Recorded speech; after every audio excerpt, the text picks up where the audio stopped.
കണ്ടോ, ഈ ചൂട് വെള്ളത്തിൽ ഞാൻ ഉരുകി ഒലിക്കുകയാണ്. ഞാൻ ഉരുകുമ്പോൾ എന്റെ ഉള്ളിലെ കെമിക്കൽസ് നീ കുടിക്കുന്ന വെള്ളത്തിൽ കലരും. പ്ലീസ്, ഇതിന് പകരം ഒരു സ്റ്റീൽ ഗ്ലാസോ സെറാമിക് കപ്പോ ഉപയോഗിക്കൂ. ഞാൻ നിങ്ങളുടെ വീട്ടിലെ പാനാണ്. എന്റെ ഉള്ളിലെ കോട്ടിംഗ് ഇളകിയിട്ടുണ്ടെങ്കിൽ ഉടൻ എന്നെ ഉപേക്ഷിക്കൂ. തീ തട്ടുമ്പോൾ ആ വിള്ളലിലൂടെ ഭക്ഷണത്തിലേക്ക് വിഷം കലരാൻ സാധ്യതയുണ്ട്. ഈ ചൂടുള്ള ഭക്ഷണം എന്റെ ഉള്ളിൽ നിറയ്ക്കുന്നതൊന്ന് നിർത്താമോ? ആ ചൂടിൽ ഞാൻ ഉരുകി എന്റെ ഉള്ളിലെ വിഷം നിന്റെ ഭക്ഷണത്തിലേക്ക് കലർത്തുകയാണ്. അടുത്ത തവണ വരുമ്പോൾ വീട്ടിൽ നിന്നൊരു സ്റ്റീൽ പാത്രമോ മറ്റോ കയ്യിൽ കരുത്. ഞാൻ മെലാമൈൻ പ്ലേറ്റാണ്. കാണാൻ ഭംഗിയുണ്ടെങ്കിലും ഞാൻ നിന്നെ പറ്റിക്കുകയാണ്. മൈക്രോവേവിൽ എന്നെ വെച്ചാൽ ഭക്ഷണത്തിലേക്ക് ഞാൻ വിഷാംശങ്ങൾ പുറത്തുവിടും. തണുത്ത വിഭവങ്ങൾക്ക് മാത്രം എന്നെ ഉപയോഗിക്കൂ. ഞാൻ പ്ലാസ്റ്റിക് കട്ടിംഗ് ബോർഡാണ്.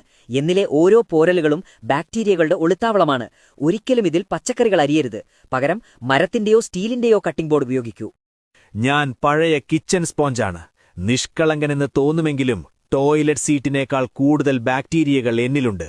എന്നെ എപ്പോഴും മാറ്റിക്കൊണ്ടിരിക്കൂ. ഞാൻ പത്രക്കടലാസാണ്. അച്ചടി മഷിയിൽ അടങ്ങിയിരിക്കുന്ന ലെഡ് വളരെ വിഷകരമാണ്. ഒരിക്കലും പൊരിച്ച പലഹാരങ്ങൾ എന്റെ മുകളിൽ വെക്കരുത്.